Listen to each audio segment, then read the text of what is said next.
This is usually takes a little while, so we're going to go ahead and get started. So welcome to today's class. Today we're going to be talking about Google Ads, but specifically we're going to be doing a display Google ad. This is just by kind of popular demand where I've had my other Google class where we do search ads. So this is just going to be the other option that's available to us with display ads. Very similar, just a little different style, but it's going to actually be very similar to how to kind of set up an exchange of a search ad as well. So a lot of similarities between that. So starting off, or being in Google, we must have a Google Ads account. So if you do not have one yet, you would just go into, you could just type in Google Ads on Google. It's going to come up, create an ad or create an account. It's free. And then once you set it up, you'll see a similar screen to this. So from there, we're going to click on New Campaign. We're going to click New Campaign again. Then it's going to offer us or make us select a goal for our ad. So our goal should really be what we're trying to get out of our ad. Always know, what type of ad or what you're trying to accomplish first before you start running an ad. We just don't want to be running ads for no reason and don't really have a point behind them, because this stuff does cost money. It does affect our business. So we want to be running smart ads that are trying to accomplish a goal of ours. So in this case, if we're going to be running a display ad, let's first, set up an example. The best kind of display ads that I would, recommend maybe starting off with is choosing a display ad that would represent a property. Just because when we see how a display ad is represented, it's going to be those typical ads that you've seen on Google, on your email, or on a website where it's a main picture, it gives a brief description, and it captures people's attention online. So the best kind of example, or the most typical example I could give, is maybe we have our, we're on our website here, and we have a listing, and we want to drive traffic to that listing, or we just want to drive traffic to our website. Let's just say that this is the listing that we're trying to get attention towards. So this right here, since I have pictures of that listing, and I'm trying to drive more attention, get more people focused in on that listing, I might run a display ad just because I want to show that ad. Since it's a real listing that I have pictures of, and I'm just trying to get more interest to that. That I would run a display ad just because it's more visibly appealing to people, and we'll see that we can create our ad really in a bunch of different ways. But with a display ad, if we have a particular listing, that would kind of be the best way to go about it. So knowing that that's my goal, that's my example goal. I have a couple options here where typically, as I said in the other classes before, typically agents are most likely going to use lead goals, website traffic.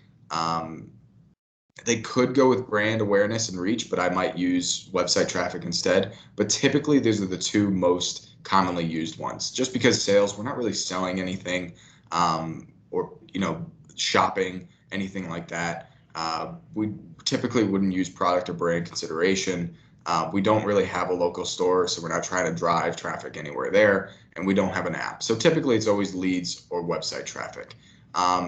Lead ads are if you have ever had to fill out people's email addresses or phone numbers, and you're trying to generate leads for your business. That's where you would use leads, and you would create a lead form to capture that information, and we do that with the other ad, or we did that with the search ad. So let's do website traffic. Website traffic is if you're trying to drive people to your business, or not to your business, to your website, and you're trying to overall just get more viewerships, more clicks to that particular spot on your website. So we're going to go with this one today.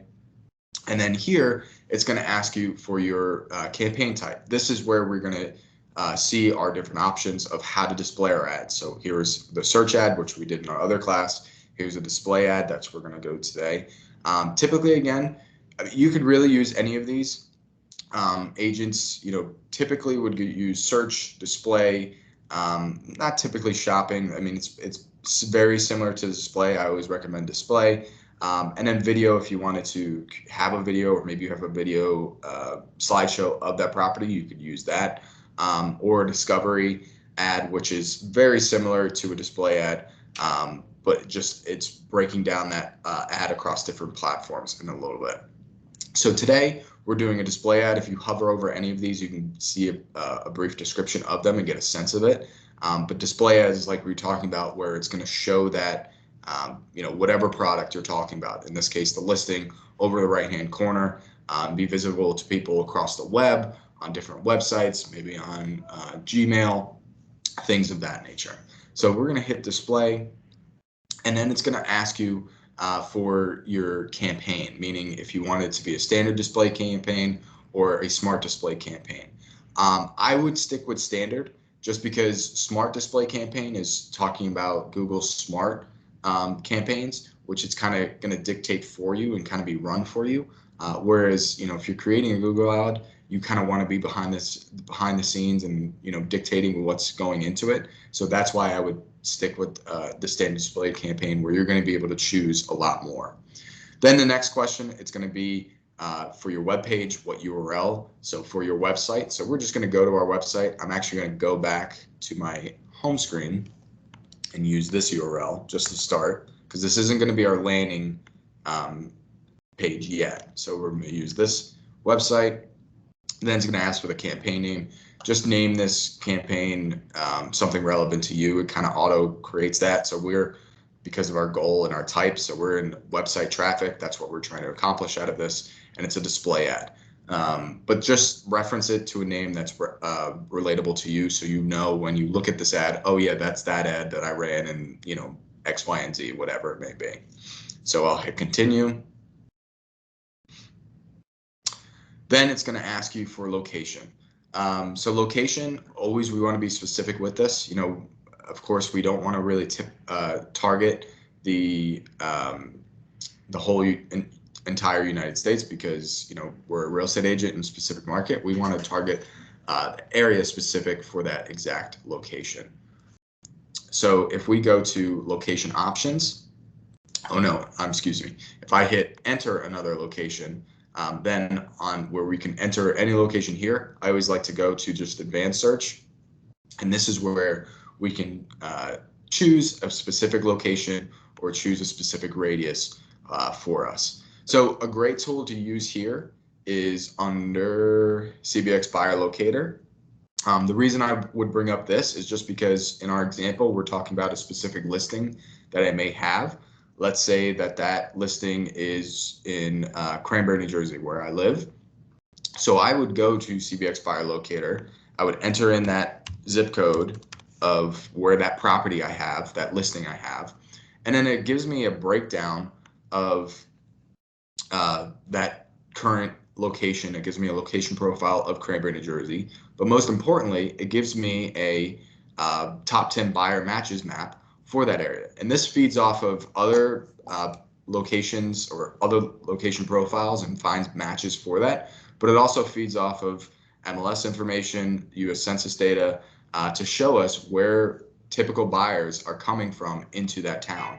So an area, the #1 search now for people moving into Cranbury, New Jersey, is Kendall Park. So 08824, and if I go down, I can see why that is, but it'll also show me 9 other towns that are seeing an influx of buyers come from, whatever Kendall Park into Cranbury, also Metuchen into Cranbury, and so forth. So this is something I can use, 08824. Maybe I want to target that exact location, because that's where I'm seeing buyers come into Cranbury, New Jersey, and that's where my listing is. So if I enter in that radius around Kendall Park, I can choose that specific town, or I can choose that specific location, and it will draw a border around that location. Or if I wanted to choose a radius, I can do that as well. So with radius as well, unlike Facebook, we can get very specific with our radius. So if I come into this radius section and I click the pencil, I can change this to not 20 miles, but maybe I want to do 2 miles. And it will create that smaller radius around that specific location. And then of course, we could target multiple locations or radiuses. Maybe I want to do a radius around New York because I also see buyers coming from there. You can choose multiple locations.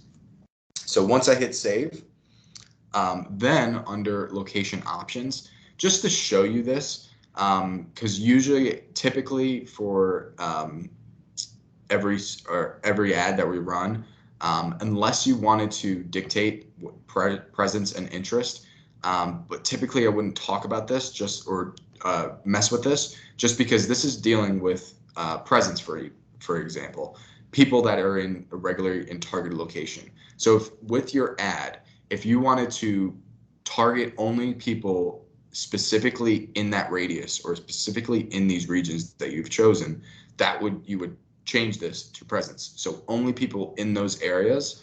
Now your ad is going to only be shown to those people. With presence or interest, this opens up for people in that location, so in the Kendall Park or New York, but also people searching in that location.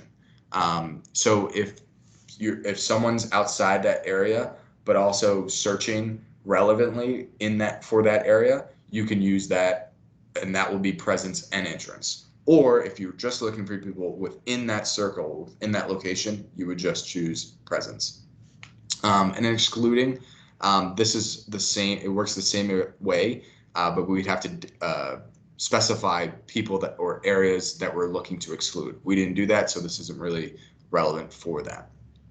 Under languages, if you are fluent in other languages, definitely take advantage of this. This is if someone was on Google, but they've changed and they're fluent in, let's say, Spanish, and they changed their Google to just appear solely in Spanish. You could type in, Spanish, any really language, and it will then create your ad in that type of language. But again, only do this if you are fluent in another language.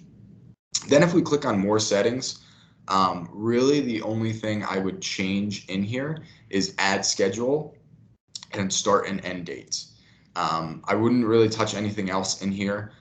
Just for ad schedule, this will allow you to dictate when your ad is being shown. So you could change this from all day to certain times a day, meaning, we want it to start running at 9 a.m. to stop at 6 p.m. Or if we wanted to have a start date and end date, meaning that we can have this run continuously, or we just want this to run to 5 days to 7 days. I do recommend any kind of campaign you do have a start date and end date, just because we want to know when specifically it's running. And we do want to start changing our ads every now and then. We don't, we could set something up to run continuously, but usually the best case is to have a specific date that we're ending on. And then we can run, tests, meaning option 1 or option 2. We can start changing things around as opposed to editing everything while it's still running. So from there, if we hit next, it's then going to ask you for a budget. Typically with Google, I say that we should never really go below $10. We should do at least the bare minimum of $10. This is your business. So if you, can spend more than that, that's great. If you can spend less than that, that's fine too. But typically, I don't like to go below 10. So usually the minimum is 10, but if you can go over that, that's great. If you can't, usually try to save to 10. Next is bidding. I wouldn't touch this. This automatically, your campaign is set to maximum conversions, as you can see here. I just wouldn't mess with or manually sending bids, meaning that, we want to have, we want to spend 10 cents on every click that we want to use, or whatever the case may be. I just wouldn't touch this, just because this is made for more bigger budgets. Typically when we're dealing in this kind of price range, we really shouldn't. We'll end up hurting our campaign more if we're being more selective on it, rather than, this is meant for if, I had a big, huge budget with Coldwell Banker and I'm running ads for Coldwell Banker, then I would be very selective on my, conversion rates and clicks and bids. Whereas this, and dealing with our smaller budget, if we just leave it to maximum conversions, we're usually pretty safe. So then next, we're going to go into our targeting, and this is going to be very similar to our other ads that we've ran on search. So if I click on ad targeting, this is where we get to choose between audience segments, demographic, keywords, topics, and placements. Typically, we're going to be in each one of these. So under the first one, under audience segments, this is where we're choosing what kind of boxes or interests that we're telling our ad to be aware of. So typically, stuff that we would type in is something like real estate. And what this does is when we search for that option, it's going to bring us different categories, or I call them like boxes, that it has people associated with. So as we can see down here where we have real estate, so let's choose that. And then we'll have different options relevant to that topic. What these are is that Google is constantly finding or collecting people's information or data and history. And when it does that, based upon their searches or their history of what they're Googling and whatnot, it puts and categorizes people in those boxes. So real estate is one of those boxes. It finds people that have interest in real estate, and that can mean a number of different things. They're visiting different websites dealing with real estate. They're looking up houses. Maybe they're looking up mortgage rates or something like that. And they're going to be put into these different boxes. So what we're doing here is we're putting in that topic or that targeted segment of dealing with real estate. So now we're telling our ad to pay attention to people in this category or relevant to this category so that our ad is targeted to them specifically. Also with this, for this example, another kind of topic to use would be houses for sale, because we want our ad to show in front of people that maybe are looking for new homes for sale, especially. So we could also type in new homes. We can go for residential properties for sale. Maybe if you wanted to, you could also be associated and be in front of people looking for apartments for sale, because maybe they'd be interested in our home, but you can be selective and not choose that. If we go down, we probably want to stay away from commercial properties, just because people that are interested in commercial properties are typically not interested in residential properties. For rent, you can choose to show in front of those people, or you can choose to not, because maybe we're not interested in people renting this property. Definitely pre-owned houses in this example, but you get the point. We can go down the list and find the groups that we want to be in front of. From there, if we go to add more targeting based upon demographics, if you wanted to be very selective, and again, unlike Facebook, we can get really down in the weeds here, meaning that we can target only females. We can target a certain age range or group. We can target household income. Maybe our listing is, kind of top end, maybe a global luxury, and we only want to target the top 10% for our ad. We can do that. Tons and tons of different options here. So you can really be specific or as broad as you want. And if you leave this all open, this will be as broad as it can be. So from there, if we add another targeting, keywords. Keywords is definitely something that we want to take advantage of. Here, it will give you an option, just like in our last Google workshop. It will bring up different keywords that it thinks will be right for you. I always recommend putting in your own keywords. So I have a Google Docs or a Excel spreadsheet for this, and you can see in a section marked for keywords, just because typically in this example, this would be a safe keywords to use, meaning that if I copy this and I paste this into the keywords, these are the keywords, or this is generally going to be safe to go with on terms of what we're advertising for. What I mean by that is these are the keywords based upon what people are searching for. So if I go into Google and I type in, so in my example, I have a listing in Cranberry, New Jersey, and I'm searching for homes in Cranberry, New Jersey. These are the keywords that are used for our ads that will appear in front of people. So these first couple of ads that we see here, these are going off the keywords, and we'll use these keywords to appear in front of people relevant to the search.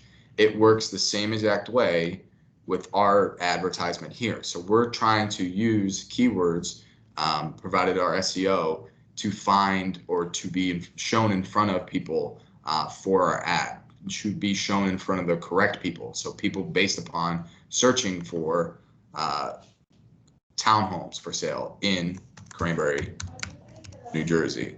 So I'm going to take this and then use this for each city.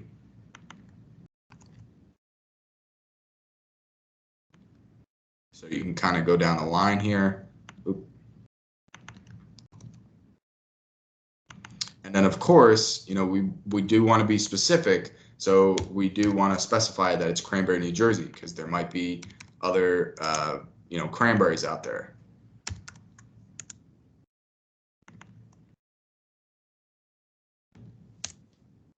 So the reason I'm doing this is because when someone might be going onto Google and searching for Cranberry houses for sale, MLS Cranberry, New Jersey homes for sale, properties, real estate, anything like that, I'm using different keywords in each of these sections so that I appear in front of people, or my ad rather appears in front of people specifically that are searching for homes in Cranberry, New Jersey, specifically what I'm advertising for. I hope that makes sense. So once I do that, I will hit done. And then my next section would be topics. Topics is similar to that section we were just in, where we're putting people in categories. So if we go down to real estate, we can specify what kind of topic that is dealing with. So maybe if I wanted to specify, or maybe if I was running an ad specifically, maybe I was running a display ad for me as a real estate agent, I can go into the topic and then I can dictate that, you know, I'm servicing real estate. So I'm a real estate agent, and I can, you know, come in now my ad will be appear in front of people looking for real estate agents, things of that nature. So very similar to our segment. We're just helping and displaying our ad, or telling our ad who we should be appearing in front of, rather. So then last is our placements. So in placements, this is where we can specify exactly where we want our ad to appear. So the example here is if we had, you know, obviously we can go into YouTube channels, YouTube videos, apps if we wanted to. But here, what gives us the option is that we could type in specific websites that we want to appear in from. And if Google is a part of them, or if Google, you know, has a relationship with them, then we can appear and display our ad specifically on those websites. So I believe, let's try Zillow, see if that's still in one. So if I wanted to choose a specific website to be a part of or to advertise on, if I type that in,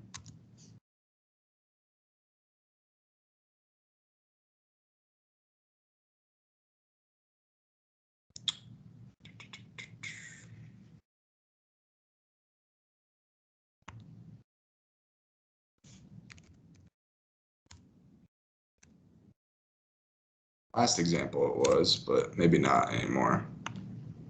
Oh, there it is. So here I can go down the list and choose whether, and you can see how much traffic this website is getting, but you could go down the list and target specific websites that you want to advertise on with your display ad. So you can go down the list, you can type in specific websites and find them.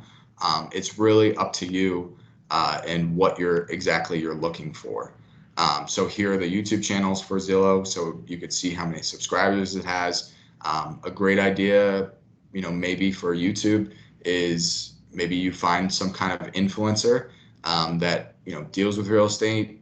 Typically, probably not a real estate agent, but someone maybe that talks about real estate or that gets a lot of real estate traffic that people go to on YouTube, and advertise on their page or something like that. But as you can see, you can get very specific of where exactly you want this ad to be running. So from there, after we've gone through all those options, we can click next. And then this is where we're going to finally get to start creating our actual display ad. So here on the left side where you can see the final URL, but also on here on the right, this is going to give you the preview section or of what your ad is going to look like. So we can dictate back and forth through mobile and desktop, and you can see that it's providing you with a number of different options. It's going to cycle through these options on the web, just meaning that where it's advertising on, maybe this is for Google, this is going to be for another website, and so forth. But it's going to change the format of your overall ad depending on the website and depending where it is. So in this case, under final URL, this is where if someone sees our ad and isn't interested in our ad and they click on our ad, this is where they're then going to be brought to on our website. So in this case, if I was talking about a specific property in our example, I would go to where that specific property is on my website, and we're doing Cranberry, New Jersey. So let's type in Cranberry. And obviously I'm not a real estate agent, but let's pretend this is my property. So I click on that property because this is where it is on my website, and I'm going to use this URL because this is where I want people to land on. If I'm advertising for that property, I want to make people land on that specific property on my website. So that's why I'm going to use this as my final URL. Next, you're going to upload your images. So because this is a display ad, the importance of a display ads, we can show that actual physical image of whatever we're advertising for.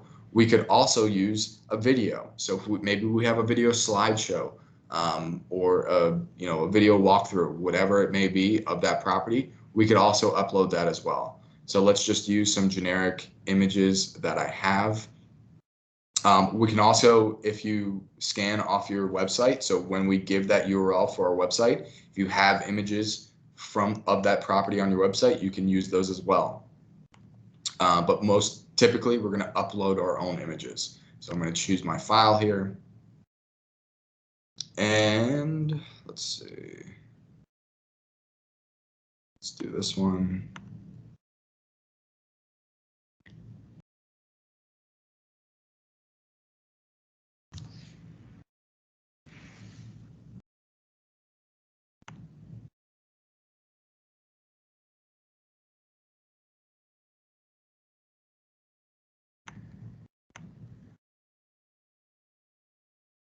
And with a display ad, we typically want to choose multiple images. You could just choose one.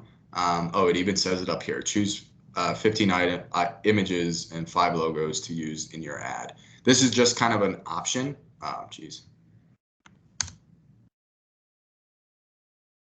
That is just an option. We don't have to upload that many pictures. But, in this example, if we're talking about a specific listing, let's see if I can go back.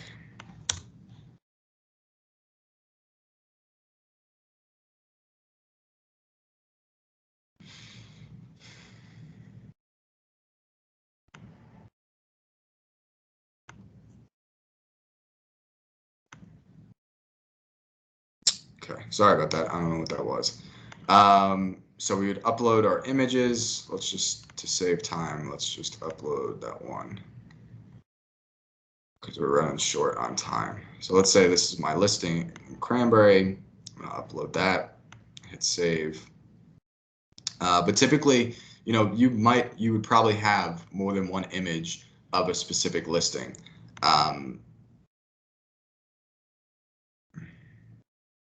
Sorry, it's just taking forever to load.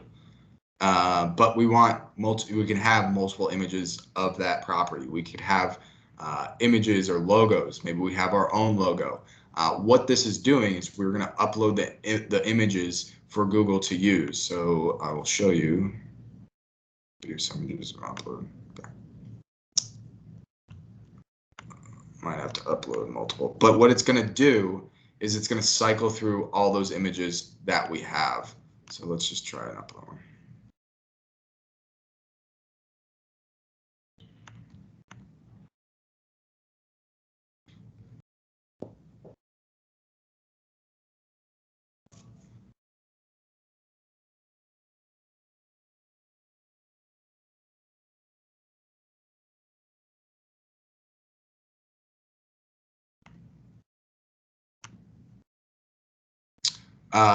So you get the point though, because I'm not going to waste time uploading more. But here, so then under headlines, because this is also important, going back to our list and what headlines do is that it will, in our display ad, so you can see here, Madison, New Jersey homes. This is where we can display on our advertisement kind of what is appealing for people. And what I mean by that is when they see our ad and they're seeing our property in this image here, this can give them the headline, or it can cycle through multiple headlines of what this property is. So here you are limited in characters through 30, but typically you could say something like, using this example, no, I don't want to use that, but something maybe like cranberry or new property, Cranberry, New Jersey. So this will give us our headline for this actual advertisement. We could then come down here and maybe we want to change that, maybe giving the exact address. So let's do 71 North Main Street. But this is where it would cycle through from new property, Cranberry, New Jersey, to the actual, let's see, to the actual address that we incorporated. Next is the description. So that is the section that's going to go below our headlines, and it can be a little bit longer, so 90 characters for this. But again, this is just helping us provide a different, I guess, description of the property, of course, but making it appealing to people. So when they see our ad or they see our property, that it could see 71 North Main Street, and it could say something like Seymour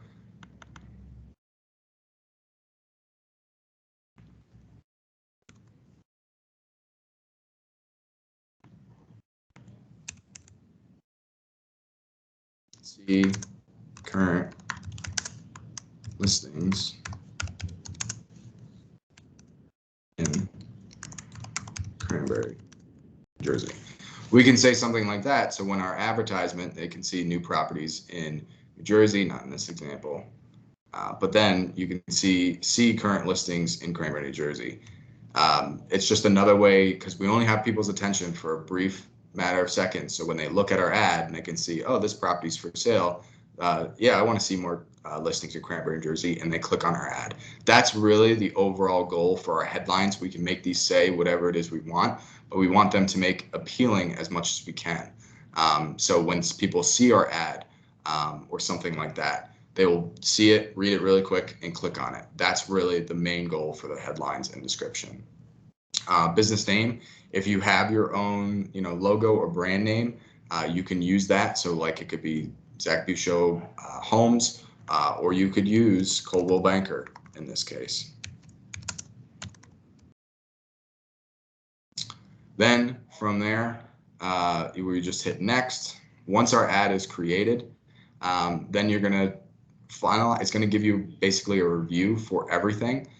This is only saying that issues are coming up because I don't have my card information in here. So really the final step is, or maybe I didn't really complete that ad to the best of my ability, but or my budget is missing now. But once I do that, and once I fix the ad, it's going to give us a review section. And the last step would be uploading your card information. Then once you hit promote now or start running an ad, or publish ad rather, it would start running immediately. So I'm sorry that I kind of ran through that quickly. Generally, this wasn't take as long, but we had some issues. Does anybody have any questions?